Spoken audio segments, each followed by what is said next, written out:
The city of Darren was burning. Thick black smoke rose from broken buildings and filled the sky like a dark curtain pulled over the sun. The streets were empty. No children played near the fountain in the old square. No old men sat outside their doors with glasses of tea. Everyone had either run away already or was hiding somewhere deep inside their homes, waiting for the sound of the guns to stop. But the guns did not stop. They had not stopped for 3 years. Rayan pressed his back against a cold stone wall and listened. Somewhere close, boots were hitting the broken road. Soldiers. He could not tell whose soldiers they were anymore. In the country of Cavan, the lines had blurred a long time ago. The government army wore green uniforms with a gold badge on the shoulder. The rebel fighters wore whatever they could find: old jackets, farm clothes, sometimes stolen green uniforms. Both sides destroyed everything in their path and called it necessary. He pulled his bag tighter over his shoulder and looked around the corner. The street ahead was empty. He ran. Rayan had lived in Darren his whole life. He was 24 years old, thin but strong, with dust on his face and a scar on his chin from a fall he had taken as a boy. He knew every alley, every broken fence, every narrow shortcut between the old market and the river road. That knowledge had kept him alive when many others around him had not been so lucky. His mother had left 6 months ago, crossing the northern hills with a group of families from their street. She had stood at the door with tears on her face and begged him to come with her. He had told her the war would be over soon. He had been wrong. He had been very, very wrong. He ducked into the doorway of an old bakery. The windows had been blown out long ago and the door hung on one hinge. The inside smelled of ash and old flour and something burnt. He stopped when he heard a voice from the back of the room. "Don't move." The words were in English. Rayan turned slowly, keeping his hands visible at his sides. A woman stood near the back wall, holding a small camera in both hands like it was a weapon she wasn't sure how to use. She was tall, with short dark hair and tired eyes that had seen too much. She looked like she had not slept in 2 or 3 days. Her clothes were dusty and there was a small cut on her left hand, wrapped in a piece of cloth. "I'm not a soldier," Rayan said, also in English. He had learned the language from his uncle, who had spent 5 years working with foreign aid workers in the capital before the war made that kind of work impossible. The woman lowered the camera slowly. "Sorry," she said. Her voice was calm but tight. "I thought you were one of them." Her name was Mara.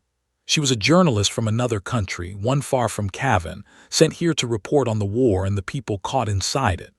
But her driver had been shot 2 days ago on a road outside the city, and her local fixer, the man who helped her move and translate and stay safe, had simply disappeared the morning after. She was alone with her camera, a small backpack, a phone with no signal, and no way out of the city. "You need to leave this district," Rayan told her quietly. "They are moving through here tonight. By morning, this whole part of the city will be under rebel control. Anyone found here will be questioned. Some will not be let go." "Then let's go," Mara said simply. They heard a sound from above, a heavy footstep, then another, slow and careful. Both of them looked up at the cracked ceiling. Dust fell like fine snow. Someone was on the floor above them. Rayan picked up a long piece of broken wood from the floor. Mara stepped behind him without being asked. The footsteps came slowly down the narrow staircase at the back of the bakery. Each step made the old wood creak. Then a figure appeared in the low gray light. He was a big man, broad in the shoulders, with a short beard and a fresh cut above his left eye that had dried dark. He wore no uniform. He carried himself with the careful stillness of someone trained to walk into dangerous rooms.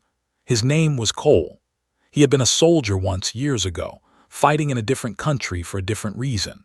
After that, he had worked for a private security company, protecting aid convoys and foreign workers in places the rest of the world tried to forget. He had been in Cavan for 2 months when his team was hit by an ambush the previous afternoon. 3 men dead, 2 taken. Cole had crawled out from under a wrecked vehicle in the dark and walked until he found the bakery, where he had slept for 4 hours on the floor of the room above. "Easy," he said, raising both hands, palms out. "I'm not armed, lost my weapon in the ambush." The three of them stood in the ruined bakery and looked at each other with careful eyes. Nobody smiled. Nobody said that everything would be fine. They were strangers, and strangers in a war were a risk. But they were also alone, and alone in Darren at night was almost a death sentence. "There is a way out," Cole said. His voice was flat and steady, the voice of someone who had learned long ago not to show fear in his face. "The northern bridge is gone. I saw it fall 2 days ago. The eastern road is closed by rebel checkpoints. But there is a route south through the old factory district at the edge of the city, then down to the town of Bellas. From Bellas there is a road that reaches the border." Rayan knew the factory district. It was a dark and broken place, full of collapsed roofs and narrow passages, easy places for soldiers to wait and watch. But Cole was right. It was the only direction that was not already closed. "How do you know this?" Mara asked Cole, watching him carefully. "I spent 2 months studying the maps of this city," he said. "It was part of my job. I know the layout. I don't know every danger on the ground, but I know the direction." They agreed to move together, not because they trusted each other or because they had talked it through and decided it was the best plan. Simply because none of them had a better choice, and 3 people moving together were harder to take down than 1 person moving alone. They left the bakery when the sound of boots on the nearby road faded into the distance. The sky was fully dark now, and fires at the edges of the city lit everything in shades of orange and deep red. Rayan led the way. He moved quickly and without sound, pressing close to the walls, stopping at every corner to look before stepping out. Cole stayed close behind the group and watched the way they had come. Mara kept her camera tucked inside her jacket and followed without speaking. They were 3 streets from the factory district when Rayan raised his fist and stopped. Everyone froze. He pointed to a side alley on the left. They turned into it and pressed themselves back into the deep shadow between 2 walls. A group of soldiers moved past on the main road, 7 of them walking in a loose line with rifles hanging from their shoulders. They were talking to each other in low voices. One of them laughed at something, a short and careless laugh. The group in the alley did not breathe too loudly.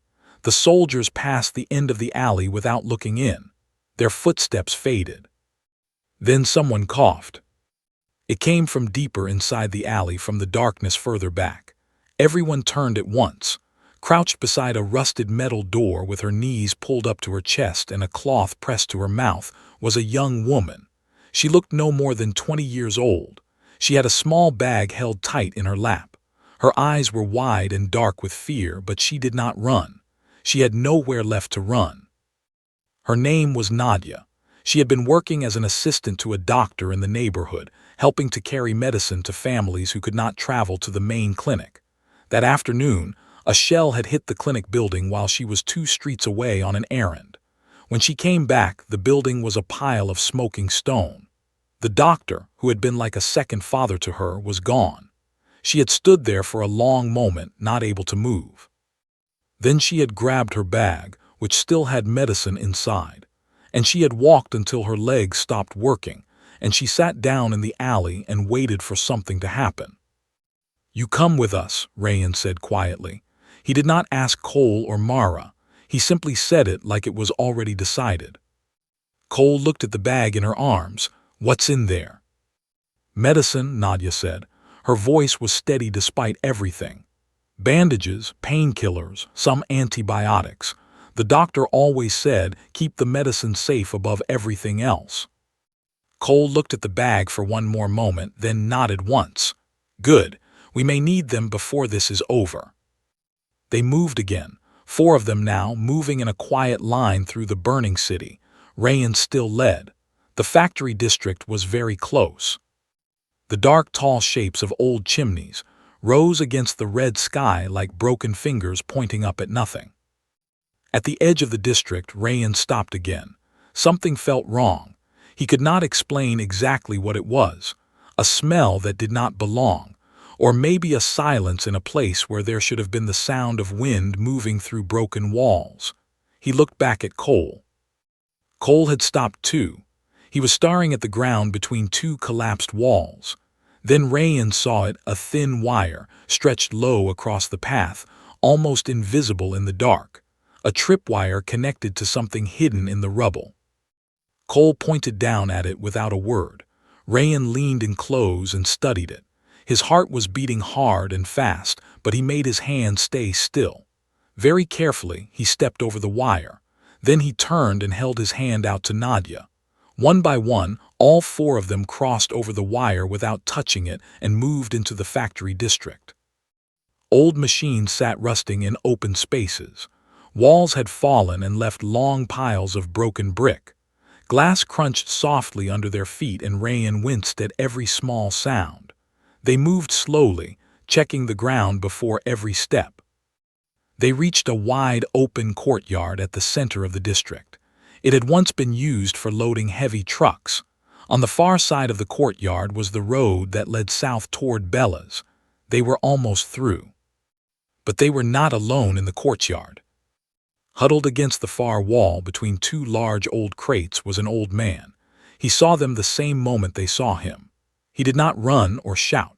He simply looked at them with calm, dark eyes. He was perhaps 60 years old, with white hair and a long brown coat that had seen better days.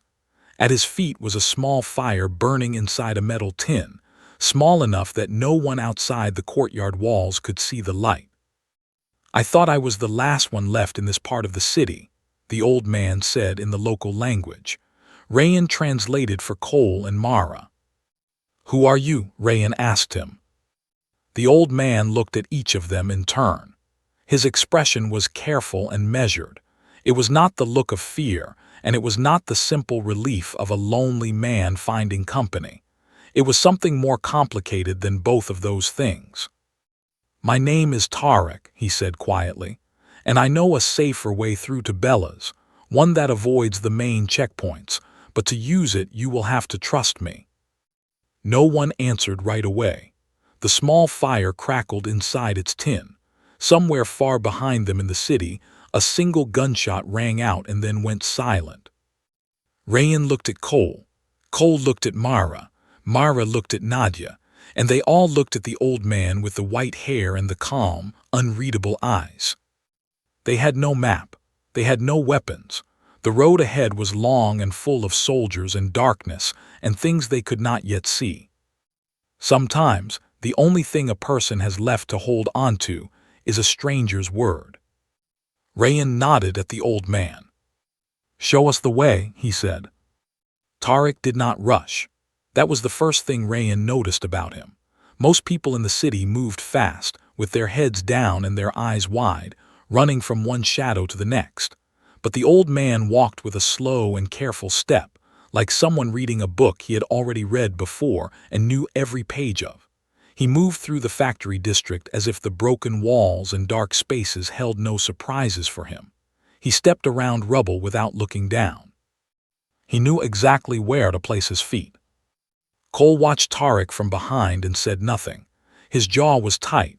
He did not like depending on a man he had met 5 minutes ago. But his eyes moved constantly, checking the walls, the rooftops, the spaces between old machines. Even without a weapon, he was working. It was the only thing he knew how to do well. Mara stayed close to Rayan and spoke in a low voice.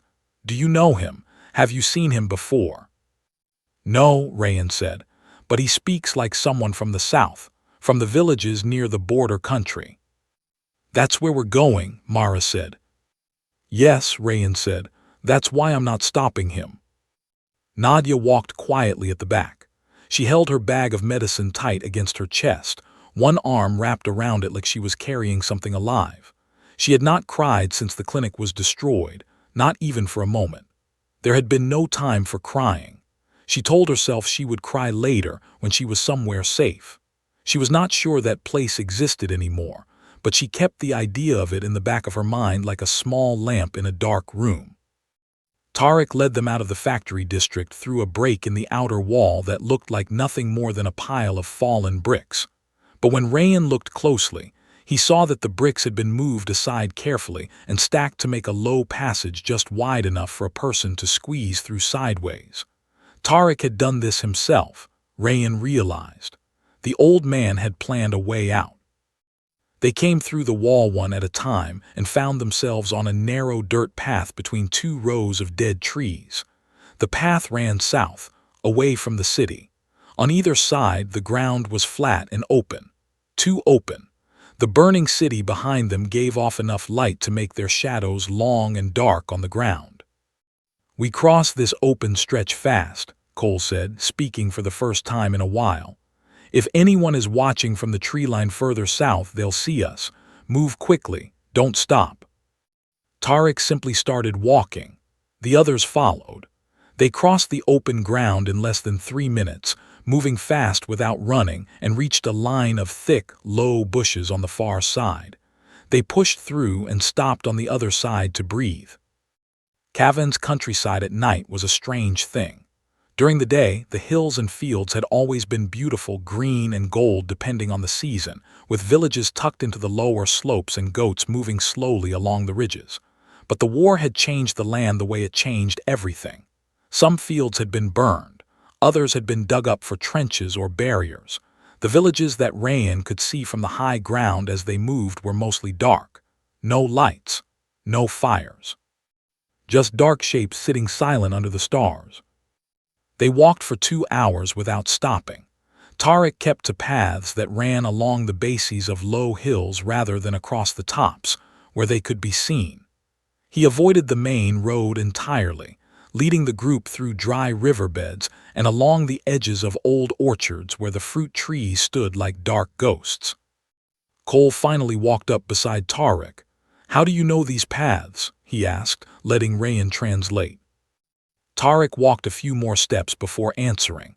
"I have walked them many times," he said. "For many years. Before the war, I worked for the government. I moved between the capital and the southern towns, carrying documents, meeting people, passing messages. I learned the back roads because they were safer than the main ones. Even before the war, some roads were not good for a man in my position." Cole thought about this. "What was your position?" he asked. Tarek looked at him sideways.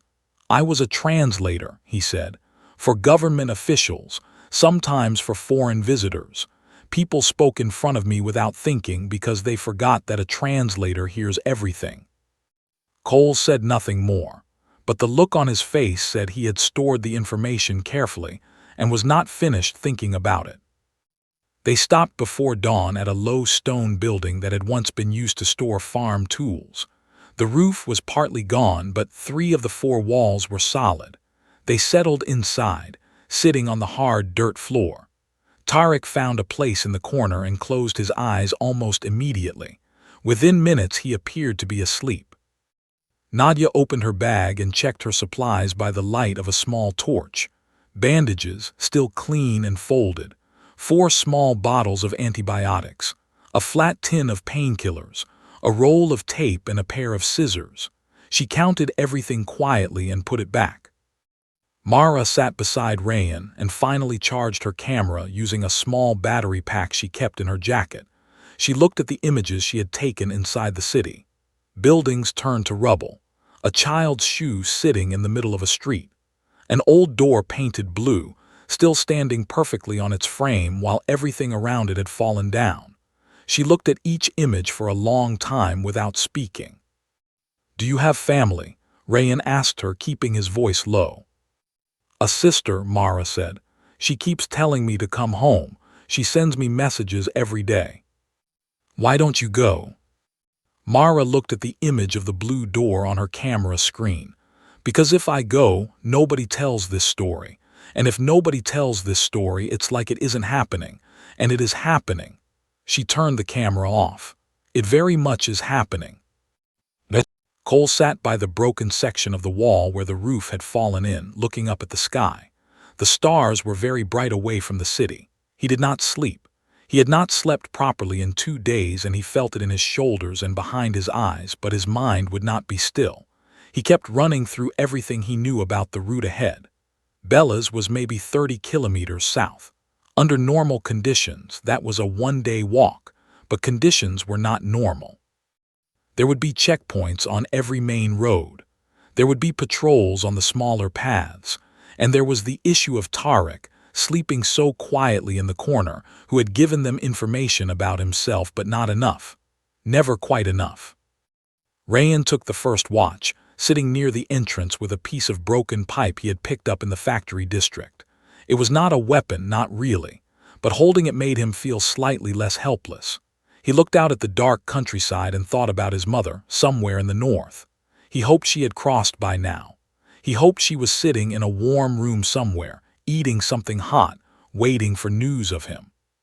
He pushed the thought away.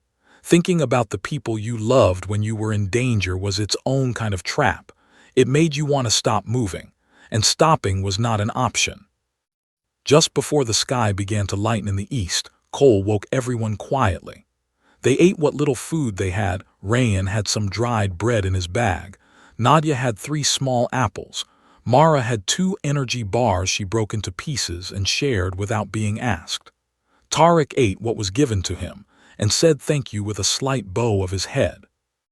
They moved out as the first gray light came into the sky. Tarek led them east for a while before turning south again, following a ridge that kept them just below the skyline. Cole dropped back to walk beside Cole, and they moved in silence until Cole held up a hand. Below them, in a shallow valley, a dirt road ran between 2 low hills, and on that road, a military vehicle was parked sideways, blocking the way. 2 soldiers stood beside it, smoking. Another sat on top of the vehicle with a heavy gun resting across his knees. "Government or rebel?" Myra whispered. Rayan looked carefully at the uniforms. Green, with a gold badge. Government. But the government soldiers in the South had a reputation for being just as dangerous as the rebels to anyone they did not recognize. Strangers on the road were trouble. Foreigners were worse. "We go around," Tarek said quietly, already moving to the left along the ridge. They followed him without debate. The detour added an hour to their walk and took them through a steep section of hillside where the ground was loose, and they had to grab at rocks and root stumps to keep from sliding. Nadia slipped once and grabbed Rayan's arm. He caught her and held on until she was steady. She looked at him with something that was not quite a smile but was close to it. They came back down to flat ground on the far side of the checkpoint and rejoined the south direction. The sun was up now, pale and cold, and the countryside stretched ahead of them in shades of gray and yellow. In the middle distance, Rayan could see the dark shapes of a small town sitting at the bottom of a wide slope. "Bella's?" he asked Tarek. "Not yet," the old man said. "That is Merka, a village. There may be people there or there may not be. It is hard to say these days." Cole studied the village from a distance for a long moment. "We should avoid it," he said. But even as he said it, they all heard the sound. It came from somewhere ahead, from the direction of the village. It was the sound of a car engine moving fast, and then voices shouting, and then 3 sharp gunshots. Everyone stopped. Then came the sound that none of them expected. Underneath all of it, high and thin, was the sound of a child crying. Nadia was already moving forward before anyone could speak. Cole grabbed her arm. "Wait," he said. "There's a child," she said, looking at him with flat, clear eyes. "There might also be soldiers," he said. "There is definitely a child," she said again. Cole held her arm for 2 more seconds, then he let go. They moved toward the village together, fast and low, using the wall of a fallen orchard fence as cover. Rayan went first, moving in close to the first building and looking around the corner. What he saw made him draw a sharp breath. A military truck was parked in the middle of the village's small square. Soldiers, rebels, not government by the look of the clothes, were pulling bags and boxes from the front doors of the buildings around the square. Looting. A man lay on the ground near the truck, not moving. An older woman knelt beside him, her hands pressed to his chest, shaking her head back and forth. And standing in the doorway of the largest building was a young boy, perhaps 6 years old, crying with his whole body. The rebels had not seen the group, not yet. Cole looked at Rayan. Rayan looked at Tarek. The old man's face was very still. "How many?" Cole asked Rayan quietly. Rayan counted the visible soldiers. 5, maybe more inside. Cole checked the ground around him with his eyes, the way he always did, looking for anything useful. A rock, a stick, a piece of pipe, something, anything. Because 5 armed soldiers against 5 unarmed people was not a fight. It was a slaughter. And whatever was going to happen in the next few minutes would decide not just their morning, but perhaps all the mornings that came after. Cole made a decision in 10 seconds. That was how he had always worked. Not fast enough to be reckless, not slow enough to be paralyzed. 10 seconds of looking, thinking, counting, and then a choice. The choice was usually not a good one. In a bad situation, there were no good choices. There were only choices that hurt less than the others.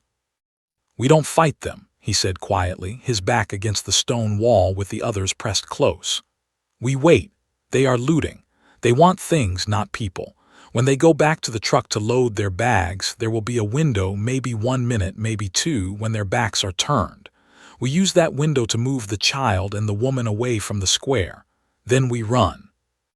"What about the man on the ground?" Mara asked. Cole looked at her. His face was not cold exactly, but it was very careful. "He is not moving," he said. Mara closed her eyes for 1 second, then she opened them again. "Okay," she said. Nadia had already understood, because she had also been looking at the man on the ground, and she also knew what it meant when a person lay that still. She pressed her lips together and said nothing. They waited. Rayan watched the square between 2 broken bricks in the orchard wall, his eyes barely above the top. He counted the rebels again. 5 he could see clearly. One was older, maybe 40, with a red cloth tied around his head. He appeared to be in charge.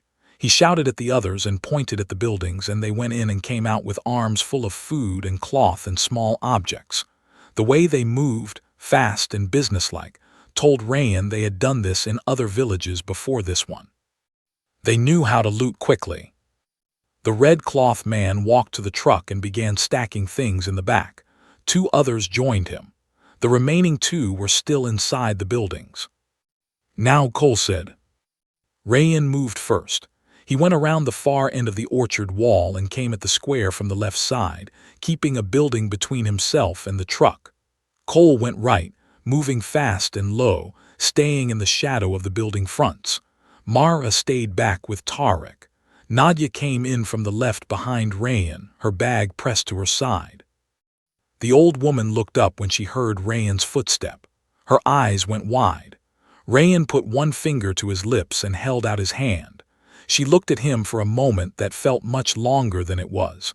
Then she reached up and took his hand and let him help her to her feet. Cole was at the doorway. He reached inside, took the boy by the shoulders, and lifted him close. The boy stopped crying. Children in a war zone learned quickly that silence could mean survival. Someone had taught this boy that lesson already. He wrapped his arms around Cole's neck and went completely quiet. They pulled back the way they had come, fast and silent, crouching low between the buildings. The red cloth man was still at the truck. His back was turned. Nobody shouted. Nobody raised an alarm. They passed back through the gap in the orchard wall and did not stop moving until they were 50 meters into the dead trees on the far side. Only then did Cole set the boy down. The old woman, she was the boy's grandmother. It turned out, put both hands on the boy's face and looked at him, and then looked at the sky, and said something quietly in the local language that Rayan chose not to translate for the others. Some things did not need translation. Her name was Fatima. Her son, the man who had been lying on the ground, had been hit by the first shot when he stepped out to see what the truck was. He had died quickly. She said this in a flat, quiet voice, like someone reporting the weather. Rayan knew that flatness. He had heard it in many voices over 3 years of war. It was what happened to a person after they had cried so many times that the tears had nothing left to hold on to. "She cannot come with us," Tarek said, speaking softly. "She is too old for the journey and she knows this land. She will find a way to stay safe." Fatima nodded when Rayan translated this. She looked at the boy for a long moment and then back at the old man. She said something to Tariq directly in the southern dialect, and Tariq answered her in the same way. Something passed between them, something Rayan did not entirely follow. "She says there is a family in the next valley," Tariq said. "Distant relatives, the boy can go to them." He looked at the boy. "He knows the path." The boy, whose name they learned was Sami, looked up at Cole. His face was very serious. Cole looked back at him. Something passed between the big man and the small boy that needed no words either. Cole put one hand briefly on top of the boy's head. Then the boy turned and walked into the trees in the direction Fatima pointed, without looking back. Mara had been filming. Not the soldiers in the square, not the looting that had been too dangerous, but this. The old woman's face. The boy walking into the trees alone. She lowered the camera and stood still for a moment. "You keep filming," Rayan said to her, not as a question. "I always keep filming," Mara said. She said it like it was both the simplest thing in the world and the hardest. They moved south again. Tariq pushed them hard for the next hour, saying they needed to be far from Merca before the rebels finished looting and drove their truck south on the main road. The group moved through a long valley where a stream ran between flat banks. They crossed the stream twice, the cold water coming up past their ankles. Nadia's shoes were soaked and made small wet sounds with every step. It was past noon when they found the farmhouse. It was not completely abandoned. That was the first surprise. As they approached the low stone building, moving carefully, a face appeared at the window, a woman, middle-aged, watching them approach with dark and careful eyes. Tariq raised one hand in the local greeting and called out in the southern dialect. After a long pause, the door opened. There were 4 people inside. A woman named Hessa and her husband Basim, who had a bandage wrapped around his lower leg from a wound he had received 2 weeks earlier. Their teenage daughter, Lena, who stood in the corner and watched everything with wide, intelligent eyes. And a very old man, Basim's father, who sat in a chair by the cold fireplace and seemed to exist in a different time from everyone else in the room. Hessa gave them water and some hard bread and dried beans that she heated over a small fire in the back room, where the smoke could not be seen from outside. She asked no questions about who they were or where they were going. She had learned, like many people in Cavan, that questions and answers were a form of danger. What you didn't know, you couldn't be forced to say. While the others ate, Nadia looked at Basim's leg. She unwrapped the old bandage carefully, and what she saw made her face go tight. The wound was not clean. She used some of her antiseptic and fresh bandage, working quietly and quickly. Basim watched her hands and said nothing. "It needs more time than this," Nadia told him when she was done. "Keep it dry. Don't walk on it more than you must." He nodded, then he said very quietly, "Where are you going?" "South," she said, "toward the border." He nodded again. He did not say good luck, which was what most people would have said. He said, "May you find what you are looking for," which was a different thing entirely. It was Lena, the teenage daughter, who came to Rayan while the others were resting. She came quietly, like someone who had something to say but had not decided whether to say it yet. "There is a man," she said in a low voice, "in the village below this farm. He walks the road every day. He talks to the rebels at the checkpoint when they pass through." She paused. "He tells them about people moving through." Rayan felt something cold move through him. "What is his name?" "We call him Daud," she said. "He does it for food, for himself and his family. I don't think he is a bad man, but he does it." Rayan looked at her for a moment. "Does he know we are here?" "Not yet," Lena said. "But if he sees you on the south path, he will tell them by evening." Rayan thanked her. She went back to her corner without another word. Rayan stood still for a moment, then walked to where Cole was sitting against the wall with his eyes closed. He did not look like he was sleeping. He never fully looked like he was sleeping. "We have a problem," Rayan said quietly. Cole opened his eyes. Rayan told him what Lena had said. Cole listened without interrupting. When Rayan finished, Cole looked across the room at Tarek, who was sitting apart from the others, eating his bread slowly and staring at the floor with a thoughtful expression. "There's another thing," Cole said. His voice was very quiet now, below the reach of the others. "Tarek, when he spoke to the old woman in the village, he said something to her that I want you to translate for me exactly." Rayan thought back. He had caught pieces of the exchange. The southern dialect was not quite his own, but he had understood most of it. He told her the group was moving through, that they were heading for the Bella's crossing. He said he knew the border guard captain. Rayan paused. He said the captain owed him a favor. Cole stared at him. "He knows the border guard captain." "That's what he said." Cole was quiet for a long time. A former government translator who knows the border guard captain, who knows the back paths through the hills like he has walked them 100 times, who is traveling south alone in a war zone without any apparent fear. He looked at Tarek again. "Does that sound like an ordinary old man to you?" Rayan had no answer for that, because the honest answer was no. It did not sound like an ordinary old man at all. On the other side of the room, Tarek looked up from the floor and found Cole watching him. The old man met the look calmly, with those dark, unreadable eyes. Then he looked back down at his bread and continued eating. Mara appeared at Rayan's shoulder. She had heard enough of the exchange to follow the shape of it, even without the translation. "Do you trust him?" she asked Rayan. Rayan looked at the old man for a long moment. "I think he is taking us where he says he is taking us," he said. "Whether that is because he wants to help us, or because he wants us there for a reason we don't know yet," he stopped. "I don't know." Cole stood up. "We leave in 1 hour," he said, loudly enough for everyone to hear. "We take the east path below the ridge. We avoid the south village entirely." Tarek looked up. For just a moment something moved in his expression. It was there and gone too quickly to name. Then he nodded. "The east path is longer," he said, "but it is possible." They thanked Hessa and her family and stepped back out into the cold afternoon. The sky had turned gray while they rested and the air smelled like rain was coming. They moved in a tight group now, closer together than before.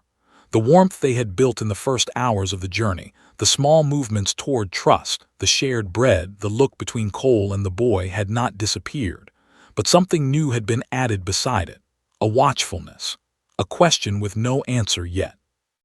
The hills rose on either side as they dropped into the east path. The path was narrow and the ground was soft, and their footprints stayed behind them in the mud, clear as signatures. Somewhere back in the village of Merca, a truck engine started up and drove south.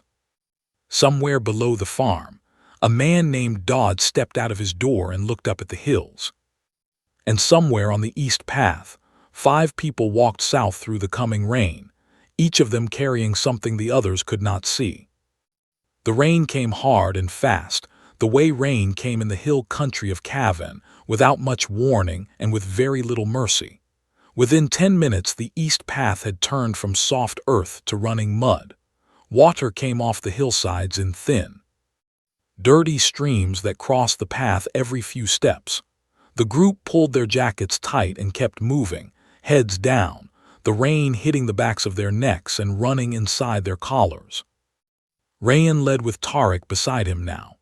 The old man had taken the front without asking, simply stepping forward when the path became difficult to follow, pushing through wet branches and stepping over washed-out sections with a confidence that said he had walked this exact ground before. Rayan watched his feet and stepped where he stepped. Behind them, Mara kept her camera inside her jacket to protect it. Cole brought up the rear, turning every few minutes to look back along the path. Nadia walked just ahead of him, her bag wrapped in her jacket now, pressed against her stomach.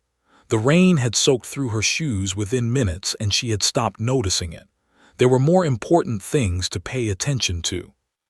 Cole noticed the first sign.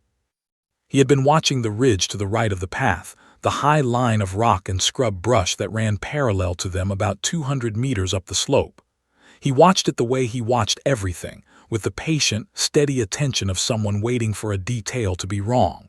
And then a detail was wrong. A shape moved on the ridge. Just for a second. A person, crouching behind a low bush and then going still again. Cole said nothing to the others. He kept walking. He began counting. One shape on the right ridge. He scanned the left side. Nothing visible. He looked further ahead, where the path curved around a fat stone shoulder of hillside. If someone wanted to close a trap on this path, they would do it at the curve. Put people behind, put people at the sides, put people ahead at the one place where the group could not run to either side because of the rock wall. He counted again in his mind. One visible on the right ridge. Almost certainly at least one on the left out of his sight line. 2 or 3 more waiting at the curve ahead. Maybe more. His chest felt very tight, but he breathed slowly and kept his face still because if he panicked now, everybody panicked, and panicking was the last thing any of them could afford. He walked fast and came up beside Nadia. "Don't react," he said very quietly, his lips barely moving. "Just listen. We are being surrounded. When I tell you to run, you run back the way we came. You don't stop. You don't look back." Nadia kept walking and looking forward. Her face did not change. "What about the others?" she said, her voice as quiet as his. "I'll tell them." He moved up beside Mara and said the same thing.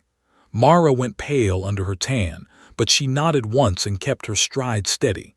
Then Cole moved to the front, past Nadia, past Mara, past Rayan, until he was walking at Tariq's shoulder. "Stop," Cole said in English. Tariq stopped. The whole group stopped.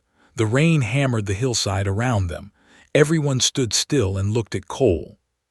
Cole looked at Tariq. He kept his voice flat and very clear. "There are people on the ridges," he said, "and probably more at the curve ahead. You told someone we were on this path." He paused. "Was it Dodd? Did you send a message from the farmhouse while we were eating?"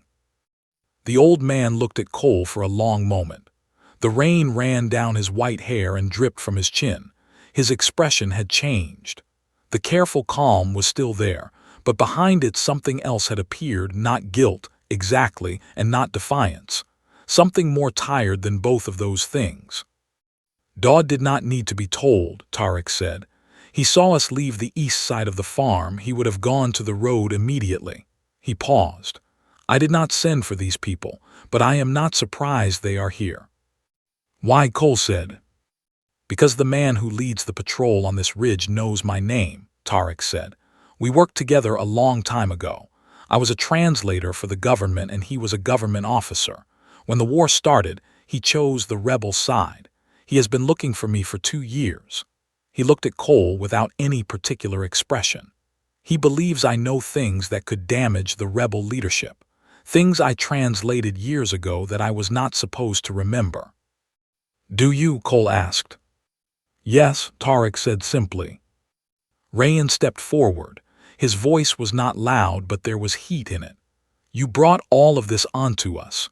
You knew this man was in this area and you brought us right through his ground." "I brought you through the only ground available," Tariq said. His voice stayed even.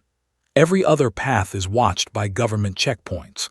At least with Masood's patrol, there is a chance for conversation. The government soldiers in this region have orders to take no prisoners on the south roads." "That's supposed to make this better," Rayan said. Tariq looked at him with those dark eyes. "No," he said, "it is supposed to make it true." Cole had been thinking while they talked. He was looking at the hillside, at the curve, at the rain-wet rocks and the low scrub bushes. He was not looking for a way to fight. There was no way to fight without weapons. He was looking for something else. He was looking for the shape of the trap because every trap had a shape, and every shape had a weakness somewhere in it, even if the weakness was very small. "If this Masood wants to talk to you," Cole said to Tariq, "then he needs you alive. That means the others are leverage. He'll try to take us without shooting, at least at first." "Most likely," Tariq agreed. "Then we give him the conversation," Cole said. You go forward, you talk to him, you stall, you tell him you have information, whatever he wants. While you are doing that, the rest of us need a way off this path." Nadia had been looking at the hillside while this exchange happened. She was not looking at the ridge where the soldier had been. She was looking lower at the base of the slope, where the rain had carved a channel in the soft ground that ran along the foot of the hill before turning away from the path and disappearing behind a long section of fallen rocks. It was not large, barely a meter wide, cut maybe half a meter deep by the running water, but it ran in the right direction. And the fallen rocks at the far end were tall enough that a person crawling through the channel would not be visible from the ridge above. "There," she said, pointing. Cole looked. He measured it with his eyes. It was not good. It was wet and narrow and completely exposed for the first 30 meters. But it was the only option that did not involve standing still and waiting to be taken. "You saw that faster than I did," he said to her. She looked at him without smiling. "You were busy arguing," she said. Tarek turned to face the path ahead. He straightened his coat. He ran a hand through his wet white hair. Then he looked back at the 4 people he had been walking with for the last day. Something moved in his face that had not been there before. It was not an apology. It was something more honest than an apology. It was the look of a man who had been carrying a heavy thing alone for a long time and had decided to put it down. "The border guard captain I mentioned," he said. "His name is Yusuf. He was my student once a long time ago. I taught him French when he was 16 because his family could not afford a proper school and I did it for nothing. He crossed to the border post 8 years ago and he has been there ever since." He looked at Cole. "He will let you through. Tell him I sent you. He will let you through." Cole studied the old man's face. In the distance, further up the path, a voice called out in the local language. Rayan flinched at the sound. "What did they say?" Cole asked him. "They said stop moving," Rayan said. "They can see us. They are telling us to sit down and put our hands on our heads." Nobody sat down. "Go," Cole said to Tarek. "Walk toward them, talk, give us 5 minutes." The old man nodded once. Then he turned and walked up the path toward the curve and the darkness and the voice. He walked without hurrying. He walked like a man going to meet someone he had expected to meet for a long time. Cole turned to the others. "The channel, now, crawl, don't run, stay below the edge. Do not raise your head until we are behind the rocks." Mara went first. She dropped down into the channel without a sound and began moving on her hands and knees through the cold, running water. Rayan went next. Cole pointed at Nadia. She looked at him. "You go first," she said. "I go last," he said. She dropped into the channel. Cole looked back up the path. He could hear Tarek's voice ahead, speaking in the local language, calm and slow. He could hear another voice answering harder and louder, the voice of a man with a rifle and something to prove. The conversation was going. Not well exactly, but it was going. Cole dropped into the channel and began to crawl. The water was freezing. It ran over his hands and soaked through his knees and moved through his jacket in cold sheets. He kept his head down and moved fast, pulling himself forward on his forearms, his elbows digging into the mud. The channel curved slightly to the left after 15 meters, and in the curve the water pooled deeper, coming up past his wrists. He pushed through it. Ahead of him he could see Nadia's feet moving. She was fast, faster than he expected. She moved through the channel like she had done it before, like someone used to getting through small and difficult spaces. 30 meters. The voices above them on the path grew louder. Cole heard boots on wet rock, someone moving down from the ridge. He kept his face close to the mud and moved faster. Then his hand came down on flat stone. The channel had ended. He raised his head slightly. The fallen rocks were directly in front of him, tall and dark and solid. He scrambled up out of the channel and pressed himself against the back face of the largest rock. Nadia was already there. Rayan was there. Mara was there with water dripping from her jaw and her camera clenched in one hand. They looked at each other. Nobody spoke. Above them on the hill, Tarek's voice rose. He was saying something forceful now, something with weight in it, and the harder voice had gone quiet and was listening. Cole looked at the ground ahead. Beyond the rocks, the hillside sloped down into a wide, flat stretch of open land. And at the far edge of that land, maybe 2 kilometers away, he could see the dark line of trees and the low shape of buildings pressed against a hill. Bella's. He looked at the others. They had no food left. Their clothes were soaked through and the temperature was dropping. Nadia's hands were shaking from the cold.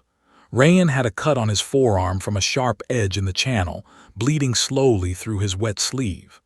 Mara's camera was tucked against her chest and her eyes were steady, but Cole could see the effort it was taking to keep them that way. They were broken and cold, and they had just left an old man with questions in his past to face a man with a rifle alone, so that they could crawl through a freezing river channel in the rain. Cole looked at Bella's, at the trees, at the buildings. "Can you run?" he asked the group. Nadia stopped shaking long enough to answer. "Yes," she said. Rayan looked at his arm, then back up. "Yes." Mara was already standing. "Then let's stop asking and go," she said. They ran. They ran across the open ground with the rain at their backs and the dark town of Bella's pulling them forward like a hand reaching out across the wet field. There was nothing graceful about it. Rayan's arm was bleeding and he ran with his sleeve pressed to it. Mara's shoes had filled with water in the channel and each step was heavy and loud. Nadia ran with her bag clutched to her chest, both arms wrapped around it. Cole ran behind all of them, watching the hill at their back, watching the ridgeline, watching the spaces between rocks for movement. Nothing followed them, not yet. They reached the first buildings of Bella's out of breath and shaking and ducked immediately into a narrow space between 2 low stone houses. They stood there in the dark and breathed hard. The town was quiet around them. Not empty, there were lights in some windows, thin lines of yellow light at the edges of shutters. People were inside. They had chosen to stay in Bella's when many had left. That meant something, though Rayan was not sure what. Either it meant the town was safe, or it meant the people had nowhere else to go. In Cavan, both of those things were often the same. "Tarek said the border crossing is on the south road out of Bella's," Cole said when his breathing slowed. "He said the captain's name is Yusuf, that Yusuf was his student, that he will let us through if we say Tarek sent us." "And if he doesn't," Rayan said. "Then we find another way," Cole said. Nadia had sat down on the ground with her back against the wall. She was checking her bag with her fingers, feeling each item in the dark to make sure nothing had been lost or broken in the channel. Her hands were still unsteady, but her face was calm. She found everything in order and let out a slow breath. Mara looked at Rayan. "What do you think happened to him?" she asked. "Tarek." Rayan was quiet for a moment. He thought about the old man turning and walking up the path toward the voices, the straightened coat, the hand run through the wet white hair, the look in those dark eyes that was not an apology but was more honest than one. "I think he handled it," Rayan said. "He has been in difficult conversations his whole life. It's what he does." "You don't know that," Mara said. "No," Rayan said, "I don't." They gave themselves 10 minutes to rest, and then Cole moved them through the town. He let Rayan lead again, letting the local man read the streets and the spaces the way only someone from this kind of country could. Rayan moved through Bella's with less confidence than he had moved through Darren. This was not his city, not his streets, but the town was not large and the south road was not hard to find. It ran straight through the center of Bella's and out the other side. And where it left the town, it met a low stone checkpoint building with a metal gate across the road. 2 guards stood at the gate. They wore gray uniforms with a blue stripe on the shoulder, border service, neutral in the war's terms, though everyone in Cavan knew that neutrality was something you performed rather than something you possessed. One of the guards had a rifle. The other had a radio hanging from his belt. Both of them straightened when they saw the 4 wet and ragged figures walk out of the darkness toward them. "Stop," the guard with the radio said, in the local language. They stopped. Rayan stepped forward. He kept his hands visible and spoke in the formal way, the way his uncle had taught him to speak to officials, not pleading, not aggressive, but clear and direct. He said they were travelers from the city of Darren who had come south on foot through the hill country. He said they were seeking to cross the border. He said they had no weapons. He said they were cold and hungry. The guard with the radio looked at the group. His eyes moved over Cole and stopped. A foreign man, tall, with a military way of holding himself. His eyes moved to Mara's camera, half visible inside her jacket, then back to Rayan. "There is no crossing tonight," he said. "The gate closes at sunset." "We need to speak to Captain Yusuf," Rayan said. The guard's expression changed. Not much, just a small tightening around the eyes. "The captain is not on duty tonight," he said. "Please tell him that Tariq sent us," Rayan said. This time the change was larger. The guard looked at his colleague. Something passed between them. The colleague turned and went inside the checkpoint building without another word. The first guard stood at the gate and looked at the group and did not speak. Cole stood very still. Mara breathed slowly and watched the door. Nadia looked at the road behind them, the direction they had come from, checking the dark. 5 minutes passed. Then the door of the checkpoint building opened and a man came out. He was perhaps 50 years old, compact and straight-backed, with short gray hair and sharp eyes. He wore a gray uniform with more stripes on the shoulder than the guards. He came to the gate and looked at the four of them in the way of a man who has learned to assess situations quickly and does not waste time on unnecessary expressions. His eyes landed on Rayan. "You said Tariq sent you," he said. "Yes," Rayan said. "Where is he?" the captain asked. "On the East Hill path," Rayan said. "He was delayed. He said to tell you that he sent us. He said you would understand what that meant." Yusuf was quiet. His face gave nothing away. He looked at each of them in turn, Rayan, Cole, Mara, Nadia, and her bag. He looked at Nadia's bag for a moment longer than the rest. "Medicine," Nadia said, answering the unasked question, "for people who need it." Yusuf looked at her face, then he looked at Cole. "You are not from Cavan," he said. "No," Cole said. "What are you?" Cole thought about that for a moment. "At this point," he said, "I'm just someone trying to get these 3 people across this gate." Something moved in the captain's face. It was brief and quickly controlled, but it was there. He turned to the guard and said something quietly. The guard looked uncomfortable. The captain said it again, more firmly.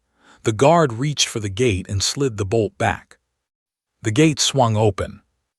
Yusuf stepped aside. He looked at Rayan as the group passed through. "When you see Tariq," he said, "tell him the debt is paid." Rayan nodded. Then he stepped through the gate. The other side of the gate was a road that ran between 2 hills and disappeared into the dark. Beyond those hills was another country. A country where the guns were not firing. A country with hospitals and bread and roads that were not cratered. Rayan knew it was not a perfect place. No place was, but the guns were not firing, and after 3 years that felt like the most extraordinary thing in the world. They walked down the road in silence. After 100 meters, Mara stopped. She turned and looked back through the gate, back at Bella's, back at the hills behind it that rose dark and wet into the night sky. Somewhere behind those hills was Darren, still burning, still full of people hiding in ruined bakeries and crouching in alleys and waiting for something to change. She raised her camera and took a photograph, not of the checkpoint or the guards or the gate, of the hills, just the hills and the dark sky above them and the glow at the horizon that was either the last of the sunset or the light of distant fires. She looked at the image on the small screen for a moment. Then she put the camera away. Cole had stopped a few steps ahead. He was looking at the cut on Rayan's arm. "You need that cleaned," he said. "Nadia will do it when we stop," Rayan said. "I'll do it now," Nadia said, already opening her bag. Cole stood and watched her work, the quick and precise movements of her hands in the dark. She pressed a clean cloth to the cut, applied antiseptic. Rayan hissed through his teeth, and wrapped a bandage around it with 2 neat turns of the roll. She tied it off and sat back. "Done," she said. "Thank you," Rayan said. She looked at him. "Stop thanking me every time," she said. "We have been through too much for thank you." He looked at her for a moment, then he nodded. "You're right," he said. "We have." They walked. The road curved between the 2 hills and the wind dropped and the rain finally, slowly, began to stop. The clouds above them thinned and patches of clear sky appeared, and in those patches the stars came out one at a time, sharp and cold and very high. Rayan walked and did not speak for a long time. He was thinking about his mother, somewhere in the north. He was thinking about Darren, the alley where he had grown up, the smell of the bakery in better times, the fountain in the square that had been dry for 2 years. He was thinking about the blue door in Mara's photograph, standing in the middle of everything that had fallen. He was thinking about Tarek, the old man with the calm, dark eyes, turning and walking toward the voices. He would go back. Not now. Not soon, perhaps. But one day when the guns stopped, and they would stop, because they always stopped eventually, because nothing was endless even when it felt that way, he would go back. He would see the fountain working again. He would find his mother. He would stand in his own street and breathe the air of his own city. For now, he walked south with 3 people who had been strangers 36 hours ago and were not strangers anymore. They had no name for what they were. There was no word that fit exactly. Not friends, the word was too small. Not family, the word belonged to something different. They were something that only happened in the particular darkness of a journey like this one. Something you could not plan for or expect. Something that arrived only because everything else had been taken away, and what was left was only the most basic and necessary thing. The need to keep moving, and the people beside you who were also still moving, and the road beneath you that was still going forward. Cole walked with his hands in his pockets and his eyes forward and his shoulders finally, for the first time in days, not quite as tight as they had been. He was thinking about the boy, Sami, walking alone into the trees. He was thinking about Tarek in his long brown coat. He had not liked trusting the old man. He had not been entirely wrong not to, but the gate had opened and they were through, and sometimes a person had to allow for the fact that they had not understood everything. He had not understood everything. That was fine, he was still learning. Mara walked with her hand resting on her camera through the fabric of her jacket. She had enough footage, enough images, enough to tell a story that needed to be told. She would go home. She would sit at her desk and her sister would bring her tea, and she would work through everything she had, and she would make something out of it that was true. That was the only thing she knew how to give to a place like this. The truth, told to people who were far away from it and needed to know it was real. Nadia walked and listened to the sound the 4 of them made on the road, 4 pairs of feet, each slightly different, a rhythm that was not quite music but was not nothing either. She thought about the doctor. She would find a way to honor him, she decided, to finish what he had started, to get more medicine to more people. She was not sure how, but she was the person who had carried the bag through the channel and over the hills and through the gate, and if she could do that, she could find the rest of the way. The stars were very clear now. The road ahead was long, but it was clear, and the air smelled clean and cold, and the guns were not firing. They kept walking. They kept walking until the last of Cavan's hills dropped behind them, and the lights of the next town appeared below, small and steady and ordinary and bright.